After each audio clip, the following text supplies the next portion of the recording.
The man was still standing at the upstairs window when we heard footsteps behind us in the woods. That's the part one still think about, because none of us saw him leave the house. Back then, our neighborhood looked unfinished. Half the streets ended in dirt, and thick patches of wood sat between blocks where houses would eventually be built years later. At night, those woods turned everything black. No streetlights. No noise. Just darkness stretching between homes. We were 13 and bored enough to think that made life interesting. Every Saturday after midnight, the four of us snuck out looking for dumb things to do. Mark was always the brave one. Tyler copied whatever Mark did. Evan mostly laughed at everything. And I followed them because staying home felt worse. That night started like every other one. We knocked on doors, ran through yards, hid behind bushes while angry homeowners stepped onto porches threatening to call the cops. Most reactions were funny, until we reached the last house on Briarwood Lane. The place looked wrong immediately. Tall grass covered the yard. A rusted station wagon sat beneath a torn tarp in the driveway. One upstairs window glowed faintly blue behind closed curtains. And beside the house sat a thick wall of woods. Mark grinned the second he saw it. Perfect hiding spot. I remember not wanting to go near the place. Something about it made my stomach feel tight. But we crossed the street anyway and slipped into the trees while Mark jogged toward the porch. Wet branches scraped softly against our hoodies as we crouched low in the darkness. Mark pressed the doorbell, and almost instantly, the front door opened. All of us jumped. A huge man stepped outside barefoot. Gray shirt, broad shoulders, pale face. But the strange part wasn't how angry he looked. It was how awake he looked. Like he had already been standing there waiting for someone to ring the bell. Mark backed away laughing nervously. The man didn't yell at first. He just stared into the darkness around his yard. Then he slowly walked off the porch and started checking hiding spots. Behind bushes. Beside the driveway. Near the woods. Tyler quietly snorted beside me. Dude thinks we're still out there. But something felt off. The man wasn't reacting like a normal angry homeowner. He was searching carefully. Methodically. Like this had happened before.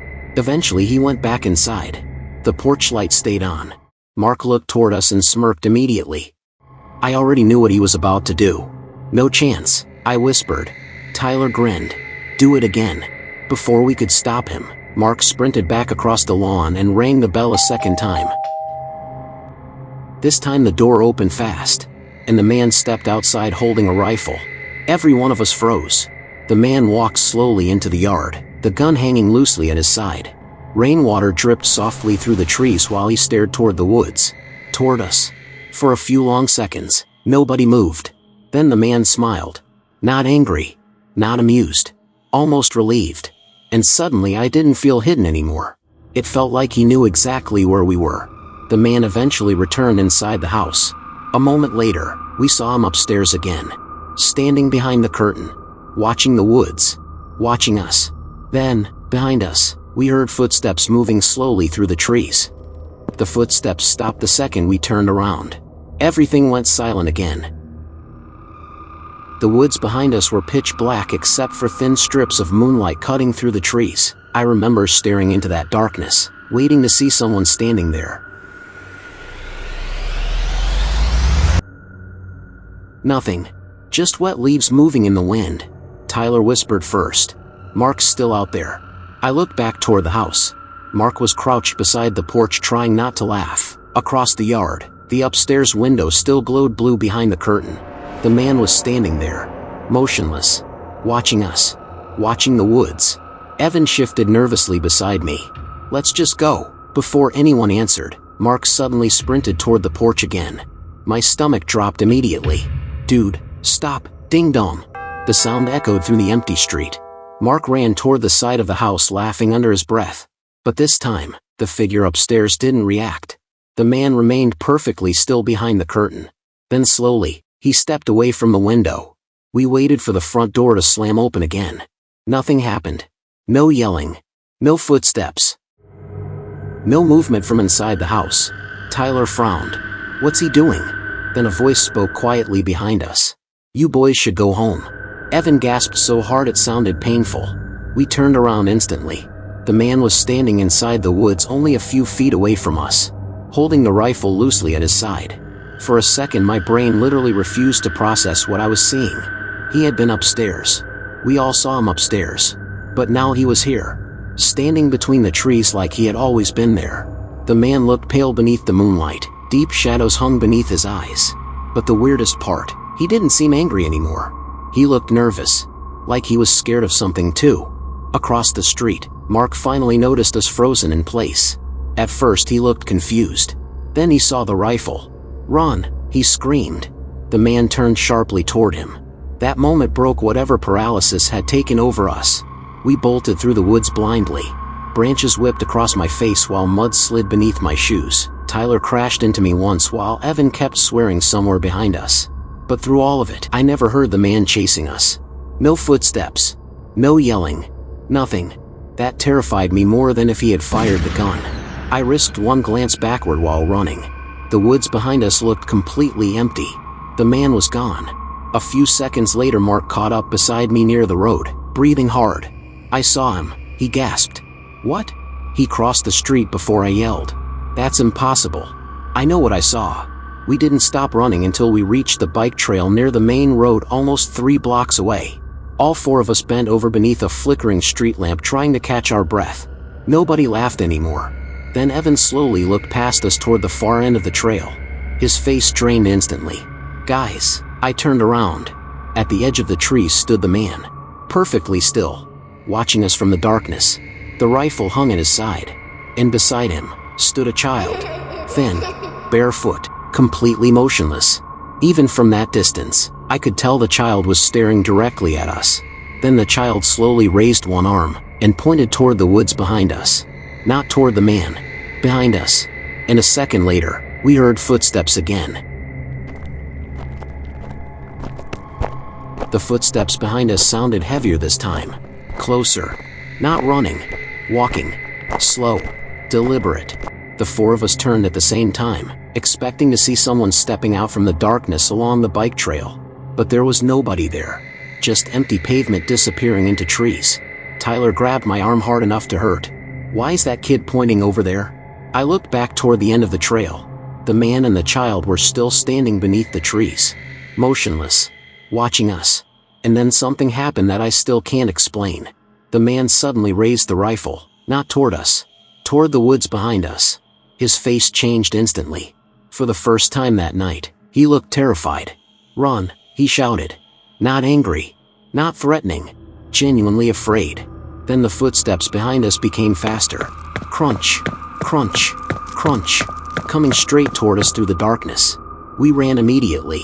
All 4 of us sprinted down the bike trail while the sound followed behind us from inside the trees. I remember hearing branches snapping beside us like something large was moving parallel to the trail just out of sight. But we never saw it. That somehow made it worse. Tyler kept looking over his shoulder while running. "What is that?" Nobody answered. Behind us, I heard the rifle fire once. The sound exploded through the night. Then came silence again. Complete silence. We didn't stop until we reached the gas station near the highway almost half a mile away. The bright lights made everything feel slightly normal again, but only slightly. Mark bent over breathing hard. That guy was warning us. Evan shook his head immediately. "No chance. You saw his face." Tyler looked sick. What if somebody else was in those woods? None of us wanted to answer that question. After a few minutes, we finally worked up enough courage to head home. We stayed together the entire walk back through the neighborhood. No more laughing. No more jokes. The streets felt completely different now. Like something was watching from behind every dark window. When we reached Briarwood Lane again, the house beside the woods looked empty. No lights upstairs. No porch light. No movement. The man and the child were gone. Mark slowed near the sidewalk. "See? Nobody's there." Then Evan quietly pointed toward the driveway. The torn tarp covering the station wagon had moved. At first I thought it was just the wind. Then I noticed the shape underneath it. Someone was standing beside the car. Tall. Completely still. Watching us. The street suddenly felt freezing cold. Tyler whispered, "Don't look at it," but I already was. The shape didn't move naturally. Its arms looked too long. Its head tilted slightly to one side like it was studying us. And even from across the street, I could tell it wasn't the man. Then, from somewhere inside the woods beside the house, We heard the child screaming. Not screaming in fear. Screaming in pain. The man yelled something immediately afterward. Then came another gunshot. The figure beside the car vanished under the tarp so fast it almost looked unreal. All four of us ran home without saying another word. None of us ever went near that street again. A month later, construction crews started clearing the woods beside the house. That's when they found something buried out there. Police blocked off the entire area for days. Nobody ever told us exactly what they found. But after that investigation, the house disappeared. Demolished completely. And the man who lived there was never seen again. I drove past that neighborhood last winter for the first time in years. The woods are gone now. New houses sit where the trees used to be. Families live there. Kids ride bikes down the same trail we ran through that night. It all looks normal now. Except for one thing. The old station wagon is still there. Parked behind one of the new houses. Covered by the same torn gray tarp. The first noise sounded like furniture being dragged across the floor downstairs. At least that's what I told myself. Rain hammered against the windows while I sat alone in the living room watching late-night TV. I'd only been living in the house for a week, and storms made the place feel colder than usual. The house itself wasn't terrible. Small. Old. Cheap enough for my parents to help me rent while I attended college. At first, I actually liked living alone. No roommates, no loud neighbors, just silence. But after dark, the silence inside that house felt strange. Heavy. Like someone else was in the rooms with me. The scraping sound came again. Low. Slow. From somewhere near the kitchen.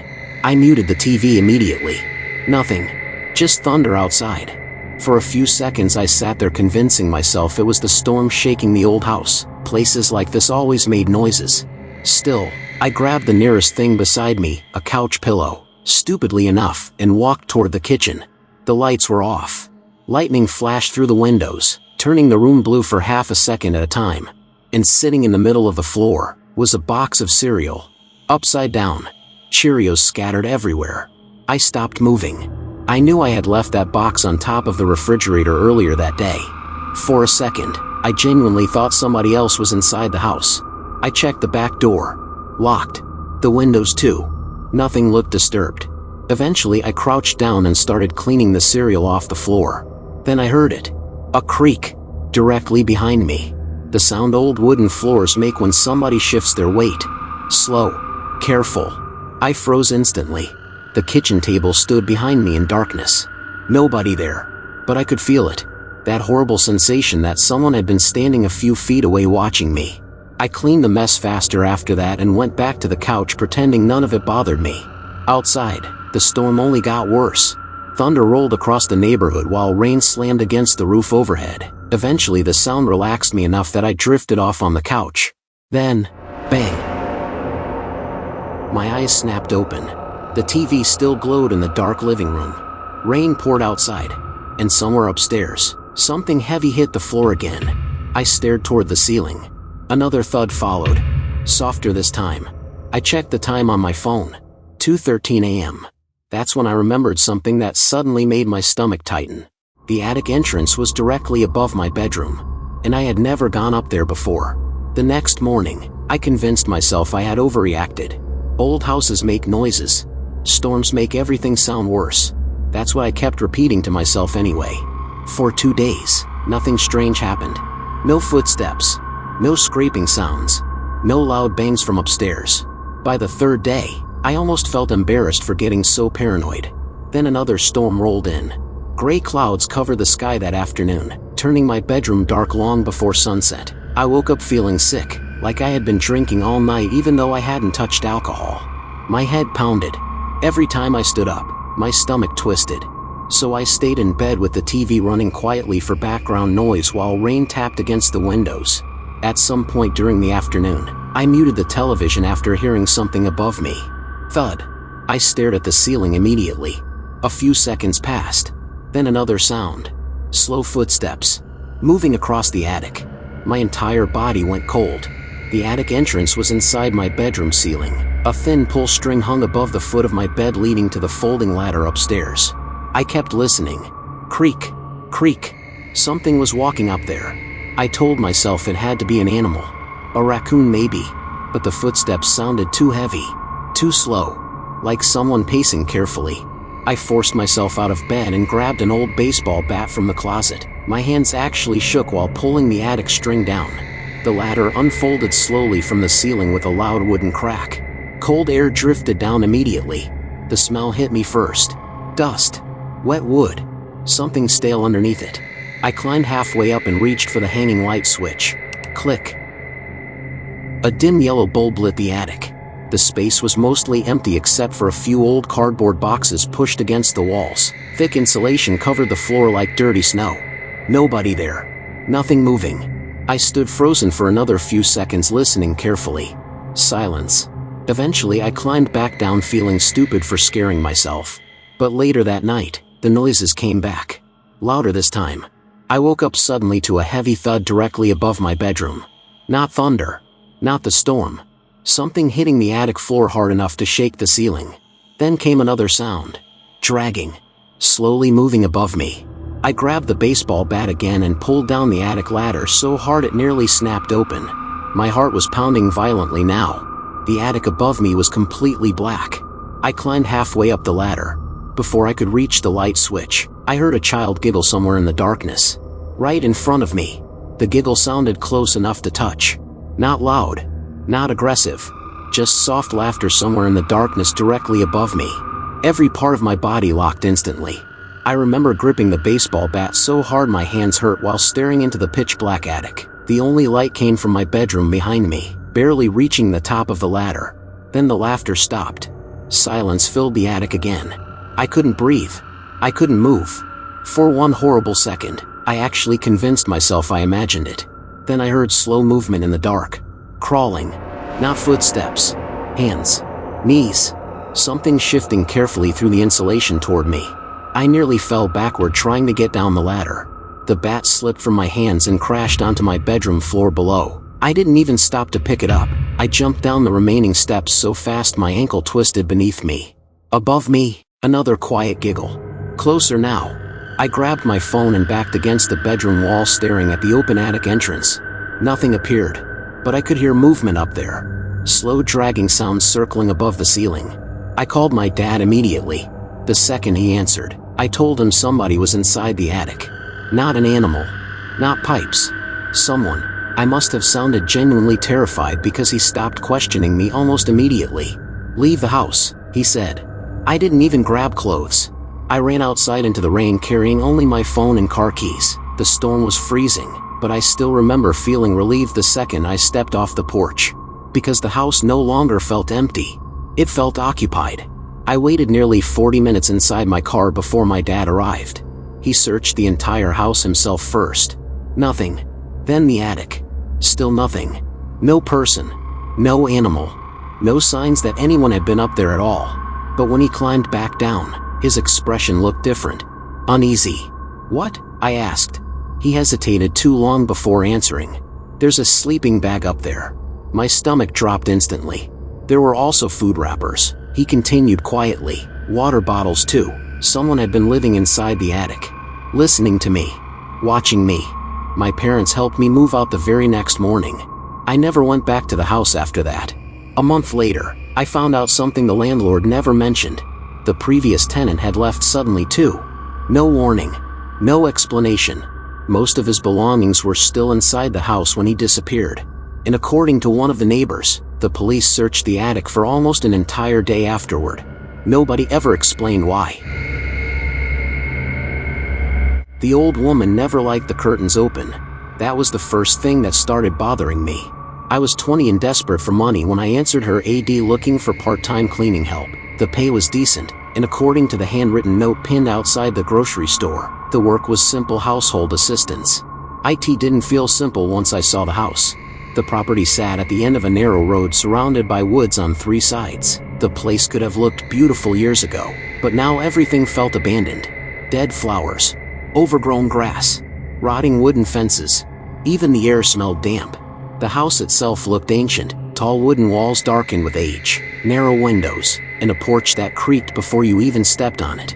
The woman introduced herself as Eleanor. She looked around 70, thin gray hair, pale skin, long dresses that looked decades old. and she barely spoke. Most days she simply pointed at things she wanted cleaned and disappeared upstairs for hours. The inside of the house felt even stranger than the outside. Almost every curtain stayed shut, even during bright afternoons. A few rooms were lit only by candles despite working lamps sitting nearby. The entire place smelled like dust and old wood. Every floorboard creaked loudly beneath your feet no matter how carefully you walked.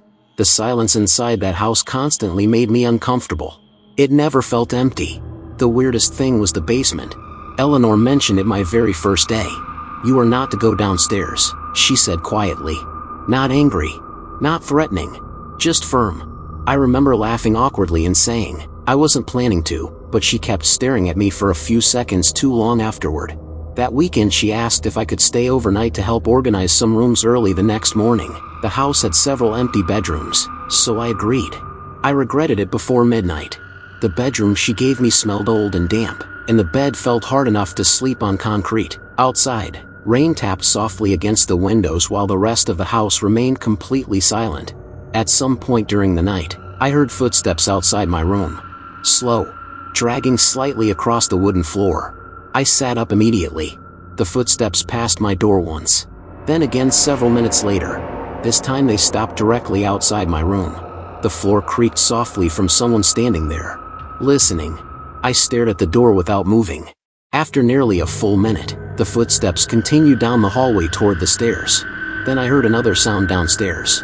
A heavy door opening slowly. I already knew which door it was. The basement. A few minutes later, I heard the footsteps again, coming back upstairs. Slower this time. Heavier. They stopped outside my bedroom once more. Then the doorknob slowly began to turn. The doorknob turned slowly. I pulled the blanket over myself immediately and shut my eyes, pretending to be asleep. The bedroom door creaked open a few inches. For several long seconds, I heard nothing except the storm outside and the soft creaking of the wooden floor near my bed. She was standing inside the room. I could feel it. The silence felt heavy enough to crush me. Then the floor creaked again. One slow step. Another. I kept my breathing steady, terrified she would realize I was awake. After what felt like forever, the footsteps retreated toward the door. It closed softly behind her. A moment later, I heard her bedroom door upstairs shut too. I opened my eyes immediately. My entire body felt tense now. Something about this house felt deeply wrong. And for the first time since arriving there, I started thinking seriously about leaving before morning. But another thought kept bothering me. The basement. Why was she so protective of it? I checked the hallway carefully before stepping out of bed. The upstairs remained completely dark except for faint moonlight leaking through the curtains. Every step down the staircase sounded painfully loud beneath my feet. At the bottom floor, the house felt colder than before. The basement door sat near the kitchen, slightly open now. I stood there staring at it for several seconds, then slowly pulled it wider. The smell hit me immediately. Rotting wood, mold, and something worse underneath it. Something sweet and rotten. My stomach tightened instantly. I reached for the light switch beside the stairs. Click. Dim yellow light spilled into the basement below. The stairs creaked beneath me as I descended slowly. Halfway down, I almost turned around. The basement didn't look normal. It looked staged, like someone had arranged everything carefully. Two wooden chairs sat directly in the center of the room facing an old couch. Beside them stood a small table holding melted candle wax. And sitting in those chairs were two bodies. For a second my brain refused to process what I was seeing. They looked almost human in the low light. Both dressed in old clothes. Both sitting upright, one larger than the other. Wigs covered their heads. The larger body even wore a dark beret tilted slightly to one side. Then I noticed movement. A bug crawling slowly across one of the faces. I nearly gagged. The smell suddenly made sense. My legs felt weak. Those weren't mannequins. Those were corpses. Real ones. Old enough to decay. I backed away slowly, unable to breathe properly anymore. Then, a floorboard creaked upstairs. I froze instantly. Another creak followed. Heavy footsteps moving across the kitchen floor above me. And then slowly, the basement door began closing. The basement door closed with a slow wooden thud. I couldn't breathe. The footsteps upstairs stopped completely. Silence filled the basement again except for the sound of rain hitting the house outside. I crouched behind the old couch near the wall, covering my mouth with both hands to stop myself from panicking. A thin layer of dust coated the floor beneath me, and the rotten smell coming from the bodies made my stomach twist violently. Then I heard it. The basement door opening again. Slowly. The wooden stairs groaned one at a time beneath heavy footsteps descending into the dark. Creak. Pause. Creak. Pause. Whoever was coming downstairs wasn't rushing. They already knew I was there. My heart was pounding so hard I thought she would hear it. The footsteps reached the basement floor, then stopped. For several horrible seconds, there was complete silence. And then, she whispered my name. Emily. The sound of her voice nearly broke me. Soft. Calm. Almost affectionate. I slowly peeked around the edge of the couch. Eleanor stood halfway across the basement holding a large kitchen knife at her side. Her face looked completely different now. Not confused. Not frightened. She looked disappointed. Like I had violated something important. You shouldn't have come down here, she said quietly. I didn't wait for anything else. I ran. The second I bolted from behind the couch, Eleanor screamed louder than I thought an old woman could scream. Not angry screaming. Animal screaming. I sprinted for the stairs while hearing her footsteps slam against the basement floor behind me. The knife struck the wooden railing once with a loud crack as she swung at me from behind. I nearly fell climbing the stairs. The moment I reached the kitchen, I ran straight upstairs to grab my backpack from the bedroom. Looking back, that was unbelievably stupid, but panic makes you think about strange things. I could hear Eleanor climbing up from the basement below while I grabbed my bag with shaking hands. Then I ran. Down the hallway. Down the stairs. Straight through the front door. Cold rain hit my face the second I reached outside. I sprinted across the yard toward my car while mud soaked through my shoes. By the time I threw myself inside and locked the doors, my whole body was shaking uncontrollably. I started the engine and finally looked back toward the house. Eleanor stood motionless on the front porch beneath the dim yellow light, still holding the knife, watching me leave. I never went back. A few weeks later, I searched online for news about the property. There was nothing. No missing persons reports. No investigation. Nothing about bodies being found. It was like that house didn't exist. But one detail still keeps me awake sometimes. The smaller corpse in the basement was wearing children's clothes.